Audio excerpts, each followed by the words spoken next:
Welcome to our channel. జ్యోతిష శాస్త్రంలో దేవతలకు గురువైన బృహస్పతి చాలా ప్రత్యేకమైన స్థానం ఉంది. బృహస్పతి ఒక రాశి నుంచి మరొక రాశిలోని సంవత్సర కాలానికి ప్రయాణం చేస్తాడు. అంటే ద్వాదశ రాశిలో బృహస్పతి సంచారానికి 12 సంవత్సరాల కాలం పడుతుంది.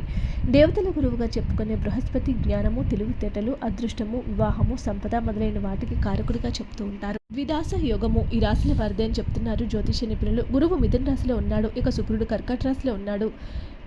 బృహస్పతి శుక్రుడు ఒకరికొకరు 30 డిగ్రీల దూరంలోనికి రాబోతూ ఉన్నారు. ఈ కారణంగా ద్విదాస యోగం ఏర్పడింది. ఈ యొక్క యోగం కారణంగా కొన్ని రాశుల వారికి అదృష్టం రాబోతుందని పండితులు తెలియజేస్తూ ఉన్నారు. రాశుల్లో మొట్టమొదటి రాశి మేషరాశి వారు. మేషరాశి జాతకులకు గురు శుక్రుల కారణంగా ఏర్పడే ద్విదాస యోగం కారణంగా చాలా శుభప్రదంగాను ప్రయోజనంగాను ఉంటుంది. ఈ యొక్క యోగం కారణంగా మేషరాశి వారు శక్తి సామర్థ్యాలుగా పనిచేస్తారు.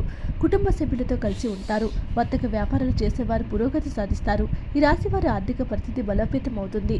వైవాహిక జీవితంలో ఆనందము, ప్రేమ ఉంటుంది. సమాజంలో గౌరవము పెరుగుతుంది.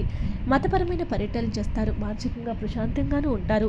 మిథున రాశి వారికి గురు శుక్రుల కారణంగా ఏర్పడే ద్విదాస యోగము సానుకూల ఫలితాన్ని ఇస్తూ ఉంటుంది. ఈ సమయంలో మిథున రాశి వారు అయినా ఆశించిన ఫలితాలు పొందుతారు. అవివాహితులకు వివాహ ప్రతిపాదనలు వస్తాయి. జీవితం కొత్త మలుపు తిరుగుతుంది. సమాజంలో ప్రముఖులు, గౌరవనీయమైన వ్యక్తులతో సానుకూల సంబంధాలు ఉంటాయి. అదృష్టం మీకు కలిసి వస్తుంది. విద్యారంగంలో కూడా మంచి ప్రయత్నాలు పొందే అవకాశం ఉంది. ఇది మీకు మంచి సమయం.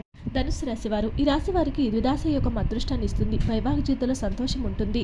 జీవిత భాగస్వామితో విభేదాలు తొలగిపోతాయి. కొత్త వ్యాపారాలు ప్రారంభించాలనుకుంటే ఈ సమయం అనుకూలంగా ఉంటుంది. రియల్ ఎస్టేట్లో వ్యాపారాలు చేసే వరకు లాభాలు వస్తాయి. సామర్థ్యము పెరుగుతుంది. అత్తమామల వైపు నుంచి శుభవార్తలు వింటారు. వ్యాపారం పైన ప్రత్యేకమైన శ్రద్ధ పెడితే విజయాలు తప్పకుండా మీవే. ఆర్థికంగా కూడా బలోపేతము అవుతారు. లైక్ చేయండి. మరిన్ని వీడియోస్ కోసం మా ఛానల్ సబ్స్క్రైబ్ చేసుకోండి.